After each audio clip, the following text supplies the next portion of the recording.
प्रशिक्षित ड्रोन दीदी अब आधुनिक तकनीक से जरिए एग्रीकल्चर सेक्टर को ट्रांसफॉर्म कर रहे हैं। मेरी सरकार महिलाओं की आर्थिक उन्नति के साथ साथ उन्हें पोषण, स्वास्थ्य और शिक्षा जैसी सभी विषयों पर ध्यान दे रही है। सितंबर के महीने में चलाए गए स्वस्थ नारी सशक्त परिवार अभियान के तहत लगभग 7 करोड़ महिलाओं की स्वास्थ्य जांच हुई है। इस अभियान ने महिलाओं को त्वरित इलाज शुरू करने में मदद की है। माननीय सदस्यगण, मेरी सरकार की प्रगतिशील सोच और नीतियों के परिणाम स्वरूप देश के हर महत्वाकांक्षी क्षेत्र में महिलाएं तेजी से आगे बढ़ी है।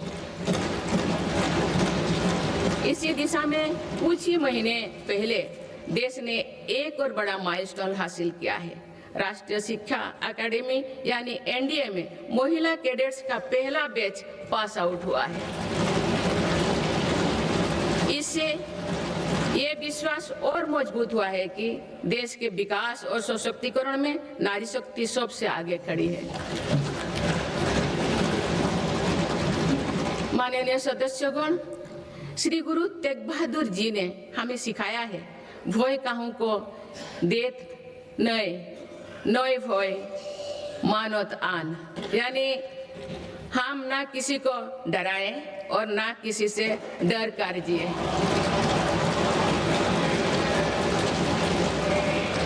इसी निडर मन से, इसी भावना से देश की सुरक्षा सुनिश्चित कर सकते हैं। भारत ने सिद्ध किया है कि शक्ति का प्रयोग उत्तरदायित्व और विवेक के साथ किया जा सकता है। ऑपरेशन सिंदूर से विश्व ने भारतीय सेना का शौर्य और पराक्रम देखा है।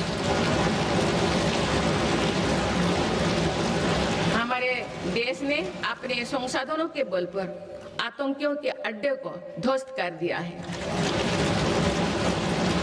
मेरी सरकार ने कड़ा संदेश दिया है कि भारत पर किसी भी आतंकी हमले का जवाब दृढ़ और निर्णायक होगा। सिद्धू जल समझौते को स्थगित किया जाना भी आतंकवाद के विरुद्ध हमारी लड़ाई का हिस्सा है। देश की रक्षा व्यवस्था को और मजबूत बनाने के लिए मिशन सुदर्शन चक्र पर भी काम हो रहा है। माननीय सदस्यगण, मेरी सरकार की नीतियों के अनुरूप सुरक्षा बलों ने माओवादी आतंक पर भी निर्णायक कार्रवाई की है। वर्षों तक देश के 126 जिलों में असुरक्षा, भय और अविश्वास का वातावरण था। माओवादी विचारधारा ने कई पीढ़ियों का भविष्य अंधकार में डाल दिया। इसका सबसे ज्यादा नुकसान हमारे युवाओं, आदिवासी और दलित भाई बहनों को हुआ। आज माओवादी आतंक की चुनौती 126 जिलों से घटकर 8 जिलों तक सीमित हो गए हैं।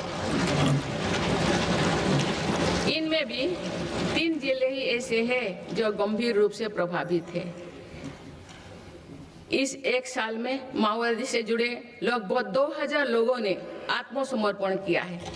इससे लाखों नागरिकों के जीवन में शांति लौटी है। माओवादी से प्रभावित रहे इलाकों में परिवर्तन को आज पूरे देश देख रहा है। बीजापुर के एक गांव में 26 साल बाद बस पहुंची तो लोगों ने किसी उत्सव की तरह खुशी मनाई।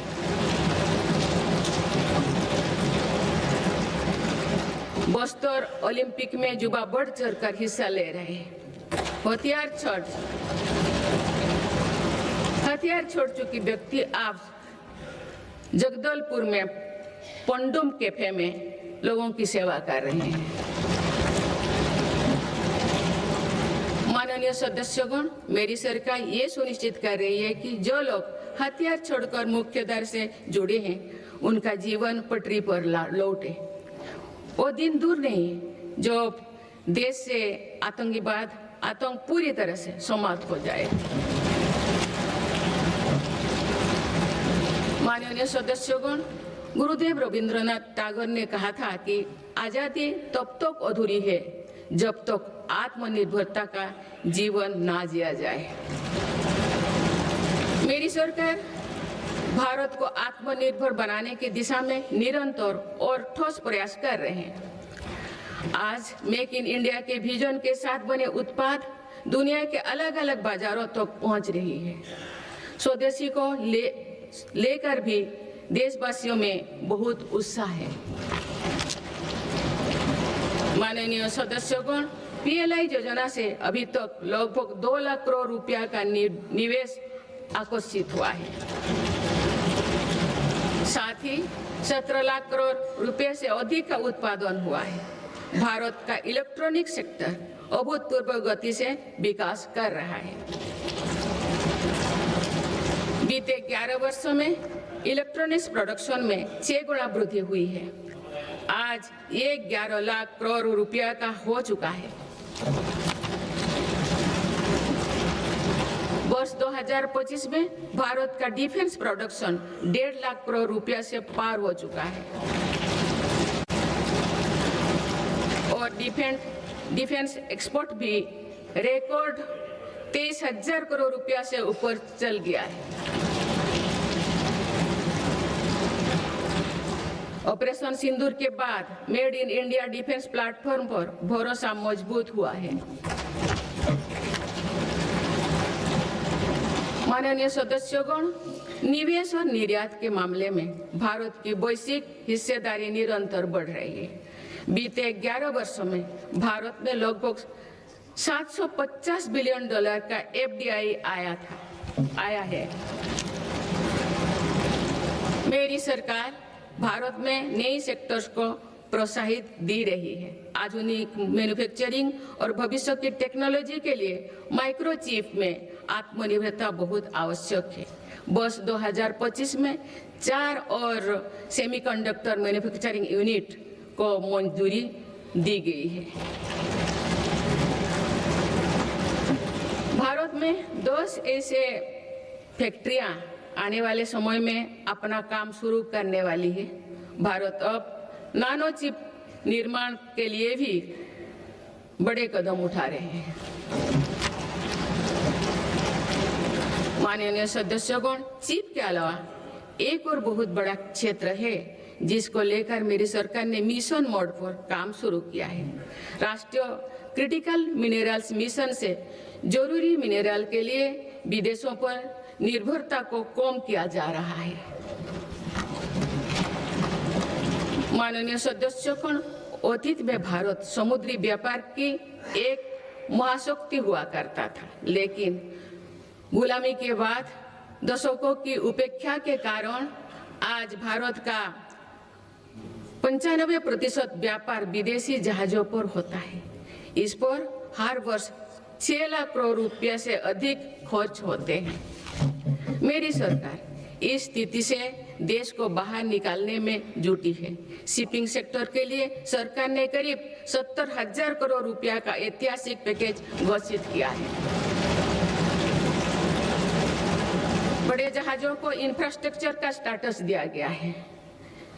इतना ही नहीं, शिपिंग से जुड़ी पुराने कानूनों को भी वर्तमान जरूरतों के हिसाब से बदला गया है।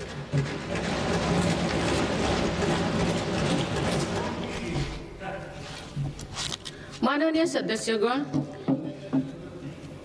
केरल के महान संत श्री नारायण गुरु कहते थे, शिक्षा से ज्ञान प्राप्त करो और संगठन से शक्तिशाली बनो।